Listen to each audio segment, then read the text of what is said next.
Little, but you can't be in my seat. I have to film something. Okay? Yeah, I love her. I know it. I do. Okay, you need that blanket then. That's fine. That's cool, bro. Hey guys, it's Misty from the Book Rat, and today is the last video in my 2016 wrap-up series. So we've seen my favorites and we've seen my honorable mentions, and today we're going to see the books that really let my heart down.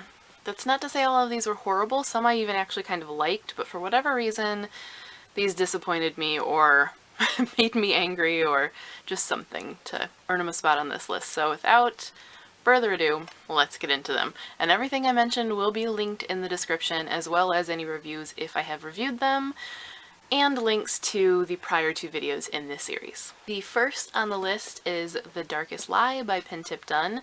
This I mentioned in my 2016 trend chat about dark and gritty books, and I also mentioned it in the honorable mentions as kind of the fourth book in a cluster of books that I think about together, and two of them I loved, one of them I really liked, and this one disappointed me so bad. And part of the reason is because it started off really strong and had a really great concept that just fell apart about halfway through. This book just started unraveling. Great tension and gray area that it was exploring was just tossed to the wayside in favor of like jump scares and kind of over-the-top cheesiness and a little conspiracy theory-ish thing going on, and all of it became super predictable. I mean, there came a point where you had to be a little bit either naive or dense to not see things that this character was just not seeing. The complete shift in halves from the tone and the style and the attention to story and character in the first half compared to the second half was a really big letdown that kind of wiped away any of the things that I had liked about it in the beginning, so that by the end of it I was just really irritated, and I had meant to review this book and never did, and now I've kind of forgotten a lot of the details of things I wanted to mention and examples I wanted to share, which is a bummer because I feel like I had a lot to say about this that never got said, and now I've kind of blocked it out of my mind. But yeah, this was a really big letdown, and a surprising one. Then we have one that might make some people angry because there are some fangirls for this book, but Truthwitch by Susan Dennard. Now, it's not that I hated this one, and I gave a pretty lengthy and detailed review of my feelings about this, so I will leave that linked, but basically this had the opposite problem, or maybe it's an advantage in this case, of The Darkest Lie, in that the first half of this I really was not liking it at all, and kind of wanted to give up on it, and almost did, and then it kind of started to click, and I don't know if it's just that I got used to the things that were pet peeves, or if it actually did get better, but then it became kind of addictive. Still had a lot of things that irritated me, and a lot of things that I found cheesy, and I never bought into kind of structure of the world, and the whole idea of threads, and truth witches, and wind witches, and all of this stuff that was going on. I didn't quite buy that. I also didn't buy the different cultures that are set up. They didn't really feel distinct and fully realized to me, and that's a big problem for me in any book, but especially a fantasy, if you're creating a world that really needs to feel real. That said, by the time I was done with this, I really did want to read book 2, and I wouldn't have expected that based on my experience when I started the book. Like, I was really not happy with it. But that said, in the year that has followed, because I read this in January of last year, it's kind of the good things that I liked about it by the end have worn off, and I'm remembering those bad things more than I'm remembering the good things, which has made me want to read the second book less. Now, I still do intend to. I kind of don't much care when that happens, you know? It's just any charms that it had have worn off, and I'm left with a lot of those pet peevey things. For all of the hype over this book, I definitely wanted more than I got out of it. Up next we have a comic I read on Hoopla, and that is Fray by Joss Whedon. This is a sort of far futuristic follow-up to Buffy the Vampire Slayer, which I was pretty excited about because even though I haven't read the Buffy comics, I know a lot of people that love them. He's got continuations of a number of series that he's done that seem to be pretty popular, so I thought, you know, his foray into the comic world I thought I would really like. And I didn't hate it, but I felt really underwhelmed by it. I felt like the story was very thin. It was basically just Buffy retold with a different character, and not retold as well. It could have been really interesting with the futuristic elements if it had explored that a little more and maybe showed how the world got to where it is now, because it's kind of this post-apocalyptic thing with demons gone but they're coming back, and I wanted to see more of that. I thought Fray could have been a really interesting and cool character. He does those girls with a chip on their shoulder well, but the weird kind of sexualization of her, like fighting demons in a shirt with underboob, is just so stupid to me. Like, that just irritates me right off the bat, and is kind of a sign of things to come, where it became a little more style over substance, and I really don't like that, and I was so disappointed in that, because his storytelling can be excellent, and I don't know why it wasn't here. This felt like it was the start to a series, that it was laying the groundwork for something really great to come, but it's not. It's over, it's complete, and it's supposed to stand on its own, and it really doesn't. It was kind of lackluster. So even though I didn't hate it, you know, I enjoyed it enough to read the whole thing. When I got to the end and kind of looked for the next volume thinking, okay, it's, you know, it's gonna get better, he's found his footing, and saw that that was the end, it was like, what? Seriously? And that kind of irritated me more in hindsight at the book. So that one was kind of disappointing. Then, and it's probably not entirely fair to talk about this one, being that I didn't actually read it last year. I only read a small portion of this to do a first impressions, but I'm gonna mention it anyway because I kind of hated everything that I read. Sorry. And that is In Case You Missed It by Sarah Dara Littman. This will find an audience. This will find people who love it, especially teenagers who can relate to the voice. But for me, I know I read a lot of YA and I should expect some things, but one thing that I don't miss, and that I didn't like even when I was a teenager, even though I'm sure I fell into these habits myself, is the pure, just bratty tone. Oh, I hate it. And this, the narration, the main character that was being set up, maybe she's gonna change, maybe that's just laying the groundwork for the big kind of shift, which would make sense for the synopsis of the story, but I don't ever think that I'm gonna get there because I don't think I could put myself through it. Nothing about this engaged me or made me want to keep reading. I'll link the first impressions video where I talk about this more, but I wanted to just not keep going. I wanted to just plug through those, you know, first 25 or 30 pages to do my first impressions and then put it far away from me. So I know I didn't read it, it's not fair to judge it based on that necessarily, but I mean, if I was picking something up in a bookstore and reading the first few pages to see if I want to buy it, or if I checked something out from the library and started reading it, it would not get bought or it would go back. That is what you judge things on, so I judged. Up next we have one that I'm kind of shocked ended up being in my least favorites, and you might be too after seeing my most favorites, because the first volume of this was in my most favorites, but nope. Rat Queens, specifically volume 3, though volume 2 was not all that great either. This ended up being one of my most disappointing reads, not only of this year, but of a long time, and that's because it became unrecognizable from what it was originally. The first volume of Rat Queens was funny and lively and adventurous and adult, sexy adult, but not overly sexualized. It wasn't pointless. You know, it was still cleavage-bearing adventuresses and all of that, but it was like, it suited the characters and where it was kind of expressed. Contrast that to now, where this cover is all TNA, and they all are like 4 times the size of what they were in the first volume. Like, Dee didn't have that ass in the beginning, none of them had those boobs in the beginning. Like, it has become cheesy cheesecake, like just the worst cliches of what you expect from kind of fantasy comics, and that's all. Like, I know that they had a change in illustrators multiple times, and I understand the reasons for that, so I was willing to kind of give the new illustrators a try each time that, you know, someone came on board. And I don't know how representative this is of Tess Fowler, whether her art is like this all the time, and maybe it's just that, you know, she didn't gel with Curtis Weeb's writing or something, but the chemistry wasn't there between the two of them. The story and the art just never gelled, and they both suffered for it.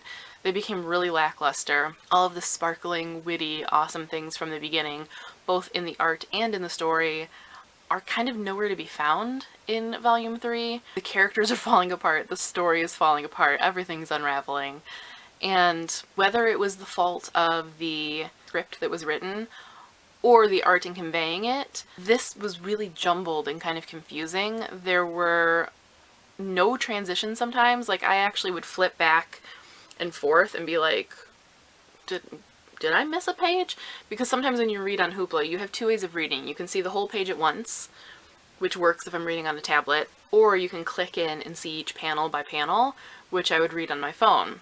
And sometimes if I, swooped too fast or something, I could miss a panel. And every now and then I would get a comic that was a little messed up and panels were out of order. So this multiple times had me going back like, is it out of order? Did I miss something? Like, what? That didn't make sense. And it wasn't the case. It wasn't that I'd missed something or flipped through too fast. It just didn't make sense. You had to work at it a little too much to puzzle out what was meant to be going on. What were we meant to get from this? And the whole vibe, the whole tone of it has changed. I'm not the only one who is really angry at this, and in fact, it went on indefinite hiatus after this, so there were clearly some behind-the-scenes issues. It was recently announced that they're going to be rebooting it, once again with a new artist, and kind of just starting from scratch. Soft reboot, I don't know how much it will be from scratch, but I had said in my favorites video that I didn't actually even care if it came back because I was so disappointed. Hearing there's a reboot, I am definitely going to read it when it comes out in March, and I'm going to see. I'm going to give it another chance just because there was magic in that first volume, but I'm not holding my breath because this went off the rails so quickly and so thoroughly that I don't want to get attached again and think that it's going great again just to have it fall apart. That was kind of the theme of this year, of things starting good or having promise and then just really not living up. But this one could have, and crashed and burned. This video is going to be long and I'm going to be hoarse by the end just from ranting about things. Another comic, and this isn't that I, hated it or anything, but it just was a little lackluster, was Sweaterweather. I often will talk about Robot Dreams, which is one of my absolute favorite comics ever, and one of the most surprisingly effective ones, and I mean effective in that it affected me. I was attached to these characters and a little heartbroken and just didn't expect it from an almost wordless comic. This isn't actually a comic, it's more a look at the evolution of her comics and her process. So I think it might frustrate people from that, not to go in not knowing that it is that. You're going to be like, where's the story? But beyond that, if you're going to give behind the scenes or a look at your process and your evolution, I think there still needs to be a narrative thread to that. There needed to be more personal reflection and discussion. It was just really kind of piecemeal and flat, where she would just show something she did and talk about, why she did it or what happened to make her try out something, or she won a certain award or something with it. But there's no real warmth or heart to it. And so it just made me not really care. So it wasn't horrible. And it was an interesting look at process if you're interested in comics and art and, voice. But beyond that, it was just a little blah. Then we have one that I'm not quite finished with, and it could turn around and end up being one I love. But for now, where I kind of ended the year with it, a little underwhelmed, and that is Heartless by Marissa Meyer. Just chewed up. I really liked this in the beginning, and I told people when they would ask about it, because there was some very negative feedback when the arcs came out for it, that it is slow, and I can understand people that don't like slow books not liking it, but that I was really enjoying it. But then about halfway through, or maybe even less than that, there came a point where I felt like it was just treading water. It was just going in circles, and there's a difference between slow and not moving at all. And this got to a point where it just wasn't moving at all. And since you kind of already know how things are gonna turn out because you know the main character and who she becomes, and because, you're familiar enough with YA to figure out how the pieces are going to fall, there came a point where I just didn't really care anymore and I stopped reading it. I am going to finish it, and it could still turn around and I could love it by the end and just feel like the middle was a bit of a lull, but for now, I didn't hate it, but I was underwhelmed. Up next we have Wink Poppy Midnight by Genevieve Tuolke. I liked this, but the further I get from it, the more distance I get from it, kind of the less I like it. It's not that I dislike it, but it's not as good as it thinks it is. You know? I feel like it should have wowed me more than it did, though I do like where it went, and I do like the ambiguousness of it and of the characters. It also kind of felt a little gimmicky, and though I think it will fool some people into thinking that it's really, like, literary or something, it feels a little like it's trying too hard to be literary. And I feel like I'm judging it really hard and being a little catty with it, because it is good, and I do like April Genevieve Tuolke's writing. It didn't feel like it was quite strong enough or quite substantive enough to merit the reaction that you think you're supposed to have to it, you know? I was almost there, but never quite got there, and though I really did like it, it wasn't enough to kind of sustain me and sustain it in my memory, you know? I don't know. I feel kind of like an ass, but it is what it is. And the last book of the bunch is one that I started right at the end of last year and actually finished just a couple days ago. So technically, this is more of a 2017 read than 2016, and I probably will end up discussing it in the 2017 wrap-ups, but I feel while it's fresh I should go ahead and mention it now, and that is The Wrath in the Dawn by Renee Ahdieh. Now, I've already talked about this a bit, especially in my TBR for the month. This had so many people so head over heels that I had high hopes for it. Beyond that, it's a retelling of Scheherazade and, you know, 1001 Nights, and I was looking forward to that. I love retellings. I love Scheherazade as a character, and I love kind of the framework of the stories. There were a lot of things kind of going in that had me excited for it until I started reading it. I ended not hating it as much as I thought I was going to, which is good. I don't necessarily regret reading it, though if I didn't have to read it for the YA BookTube Awards, I wouldn't have finished. The beginning is very stilted and kind of overwritten to me.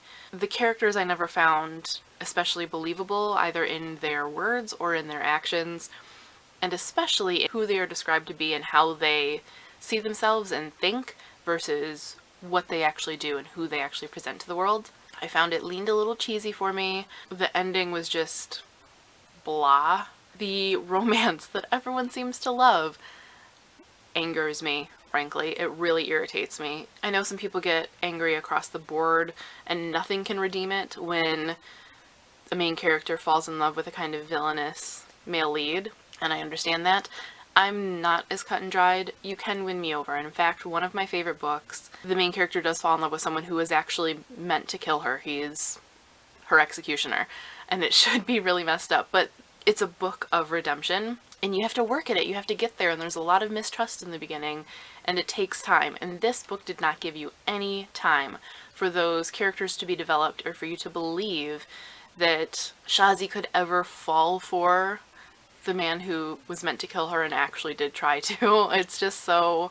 it's a foundation of sand and you're supposed to believe that it's of stone. And so even though I think that Renee could write a decent kind of steamy scene, I felt myself like scrunching my face and just my skin was crawling every time that they would be together because I was just like, the bad hasn't been wiped away enough yet for me to ever believe in the good. It kind of grossed me out. I think that it could get there. If it was more developed, it could get there. I could like the male lead and I could like them even together, but not nearly enough time was spent doing it, and not nearly enough time of them together. So not just page space of giving them, you know, time to kind of circle each other and eventually come together, but also even if you're told that it's so many months or something, they hardly see each other in that time, and it's still supposed to be this, like, amazing connection. Oh, there were so many pet peeves and so many things that just really bothered me. I'll be talking more about this soon. It definitely deserves its own review, but for the amount of being talked up and being the hype of not just, like, BookTube and Goodreads, but of, like, other authors. Everyone was on this bandwagon. So many authors on Twitter were like, oh my god, it's amazing, that I kind of expected to really love it, especially from a writing standpoint, since it's all these authors saying, oh yes, it's great. And the writing, I felt, was really amateurish, and I hate to say that.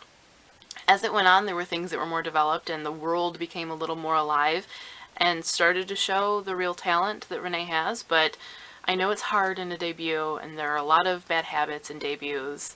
and I try to kind of give some slack for that, but kind of across the board this one really disappointed me on a lot of levels. I'm going to be reading book 2 because I have no choice, so hopefully that will grow and I will appreciate it more, but this might have been my least favorite of 2016. If I have a good reading year this year, it might be my least favorite of 2017 too. I don't know what else to say.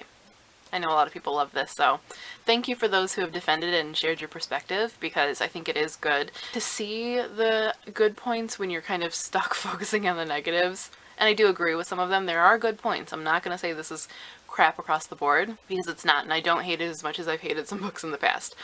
But the things that I hate really bothered me. Really bothered me. Anyway, that is all for my least favorite books. I know some people get really irritated with like negative reviews, and I don't know what to tell you. This is life, so you don't like everything, and there's no reason not to talk about that.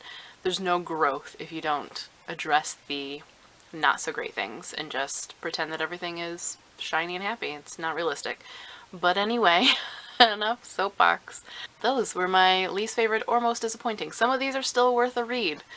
Take what I said with a grain of salt and kind of apply it to your own tastes, and if you like some of the things that I don't like, you might love these. So still worth checking out, and some of them I did like but just was a little disappointed or wanted a little more, so that's not the end of the world. As I said, all of them will be linked in the description, as well as the previous 2 videos, my favorites and my honorable mentions. I'll be back again in a few days for, I believe, a bit of a chat video talking about some changes and then some goals and resolutions. Otherwise it might be a vlog. I'm not entirely sure what's coming up next, but there will be another video in a couple days, so keep an eye out for that. Looking forward to chatting with you in the comments, but that's all for now. As always, thanks for watching and happy reading!